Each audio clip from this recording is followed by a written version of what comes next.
Voina chuan guitar lesson thar kan zir ho lenga voina kan zir ho le tur chu Cindy in kumhlui khoi a chuan chemo ti hla sakha gitara perdan kan zir ho leang he hla hi sin kan langa sang F M A G chuan C7 hi kan hmang telanga A minor hi minor kan hmanga chuan G7 kan hmang tel bo ye kan strum down up down dikhana down up down down kan ti atop down ka soi zo khan up down dikhana kal le se langa hun kal ta te zu samual pui an liam zo up down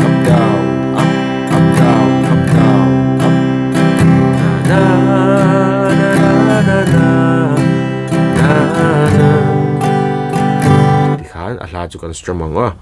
ahla milin karon play lenga uluk dun lo ngai thlale don ne